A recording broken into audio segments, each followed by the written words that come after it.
Good morning. Today is August 10th, 2024. And I'm going to be honest, I didn't sleep very well last night. And I'm kind of late getting to this because I had a rough night. My little honey girl passed away.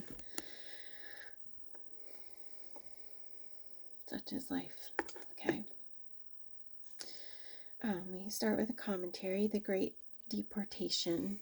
Upon the death of his father, 18-year-old Jehoiakim ascends the throne of Judah, but he reigns for only 3 months.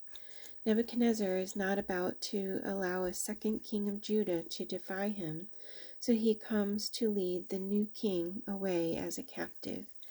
Although the historical record indicates that Jehoiakim's character is as evil as his father's, in all fairness it may simply be that during his brief reign, nothing is done by his queen mother or advisors to alter the wicked course which Jehoiakim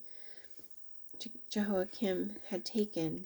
But God knows a man's heart long before his actions reveal it, and so it is altogether likely, given enough time, Jehoiakim would have been just like his father.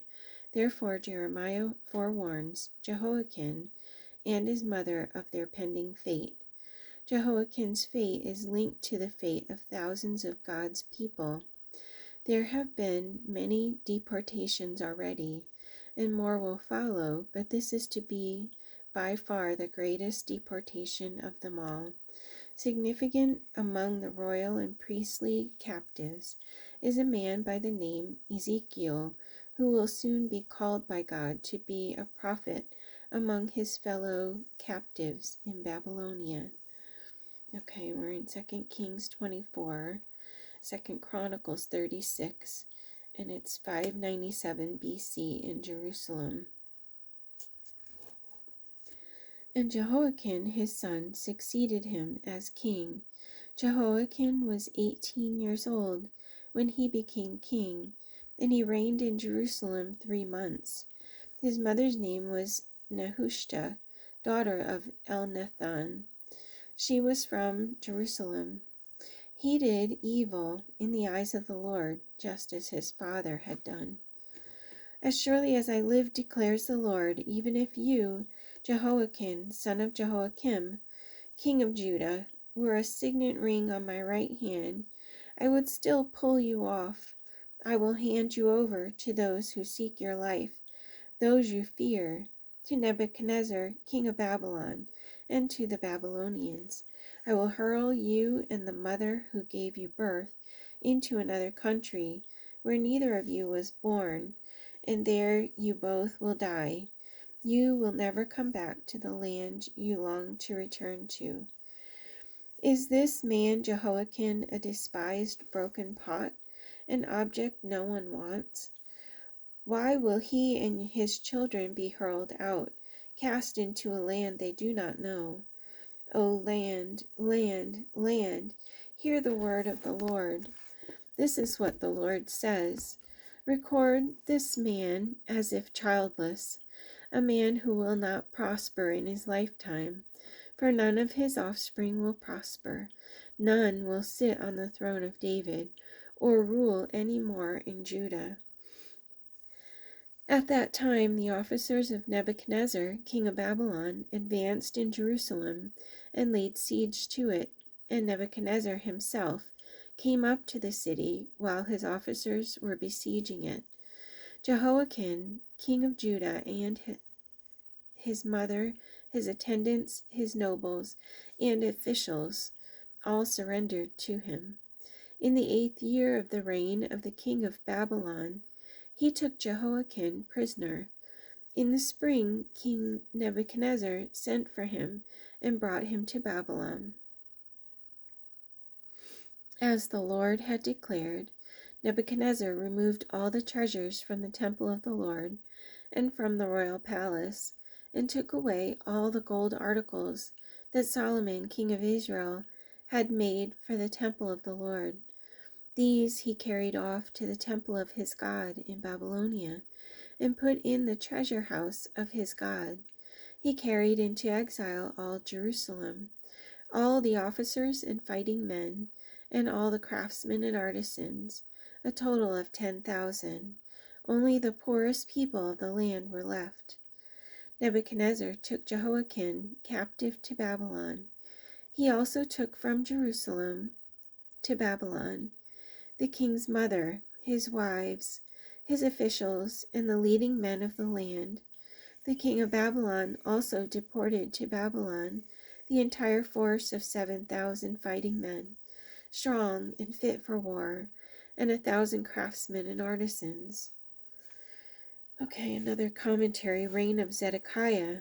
With the great deportation underway, and young King Jehoiakim being taken to Babylon, Nebuchadnezzar sets up Jehoiakim's uncle, Mattaniah, to be a puppet king.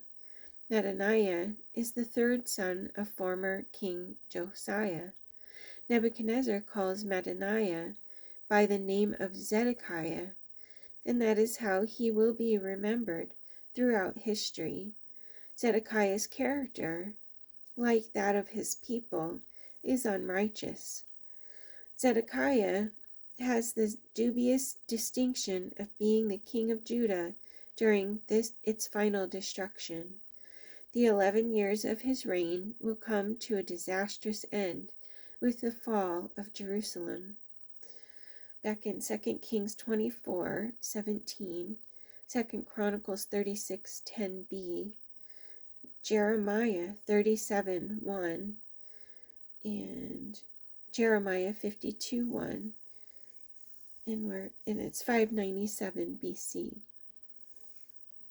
He made Mattaniah, Jehoiakim's uncle, king in his place, and changed his name to Zedekiah. Zedekiah, son of Josiah, was made king of Judah by Nebuchadnezzar, king of Babylon. He reigned in place of Jehoiakim, son of Jehoiakim. Zedekiah was 21 years old when he became king, and he reigned in Jerusalem 11 years. His mother's name was Hamutal, daughter of Jeremiah. She was from Libnah. He did evil in the eyes of the Lord, just as Jehoiakim had done. He became stiff-necked and hardened his heart, and would not turn to the Lord, the God of Israel. Furthermore, all the leaders of the priests and the people became more and more unfaithful, following all the detestable practices of the nations, and defiling the temple of the Lord, which he had consecrated in Jerusalem. The Lord, the God of their fathers, sent word to them through his messengers again and again, because he had pity on his people and on his dwelling place. But they mocked God's messengers, despised his words, and scoffed at his prophets until the wrath of the Lord was aroused against his people, and there was no remedy. Neither he nor his attendants nor the people of the land paid any attention to the words the Lord had spoken through Jeremiah the prophet. It was because of the Lord's anger that all this happened to Jerusalem and Judah, and in the end he thrust them from his presence. All right, that's it. We made it. Thank you. Love you guys. Have a great day.